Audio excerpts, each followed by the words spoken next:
My interest group is the National Rifle Association. Some of its early history, formed in 1871 by Union veterans Colonel William C. Church and General George Wingate, after being dismayed by their soldiers' lack of marksmanship. General Ambrose Burnside would become the NRA's first president. An important facet of its early creation was the development of a practice ground which would serve as their first shooting range.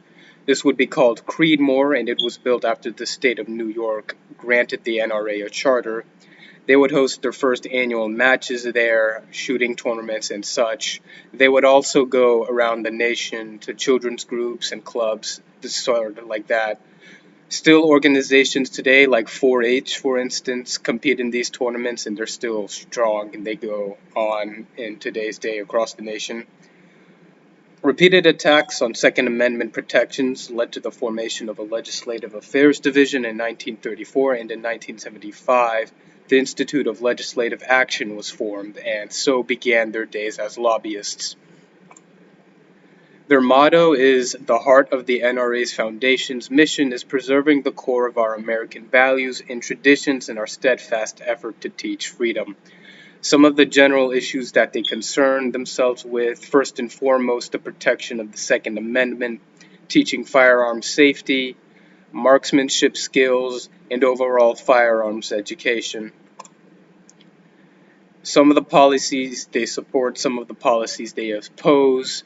From the top, the NRA supports Castle Doctrine. This is a legal doctrine that permits the owner of an abode or any property that they own to use force and, in some cases, lethal force to defend oneself without punishment of law.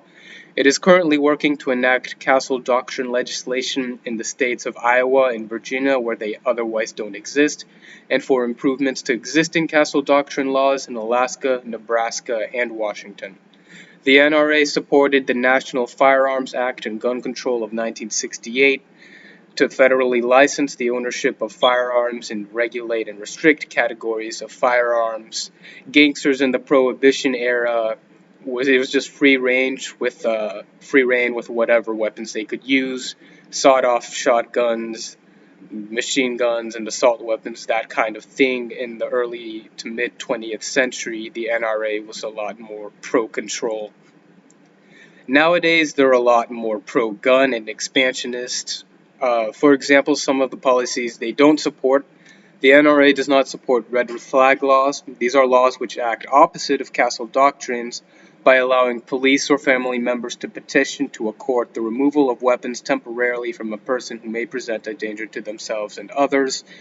In this sense, by removing weapons, guns, that means the NRA can't sell more guns to people who think they otherwise need it. In early 2019, the NRA spent $1.6 million to lobby against background check expansion laws, specifically H.R. 8, which requires a background check for every firearm sale.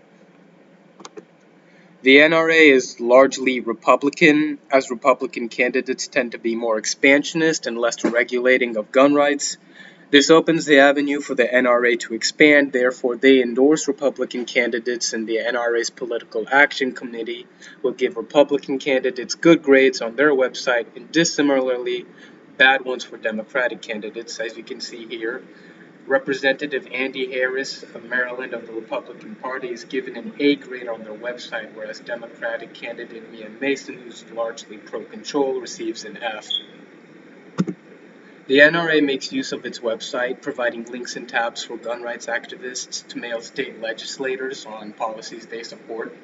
The NRA also spends a lot of money on its advertisements. They use YouTube and television as a platform for firearms resources and all that. You can see from the screenshot there, just one of the many videos they upload to their YouTube channel. The Political Action Committee, the NRA PVF, helps contribute funds to political campaigns of political candidates. These tend to be Republican senators who are pro-gun that the NRA endorses on their website so that NRA members can vote like-minded politicians into office. During the 2014 election cycle, the NRA spent $24,212,718 on off-record lobbying half of which lobbied largely for pro-gun Republican candidates, and the other half of which lobbied against Democratic candidates who were pro-control.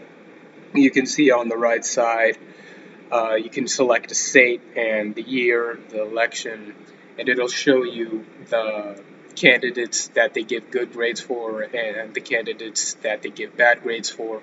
Almost always the Republican candidates are going to have A grades, whereas Democratic candidates will almost always have F grades, and I haven't seen a single Democratic candidate get more than a D plus on the website. Historically, the NRA established the most prominent gun control laws of today from the Prohibition era. Today, through its lobbying power, the NRA continues to loosen gun law. Within the past 10 years, they have had at least 234 legislative victories.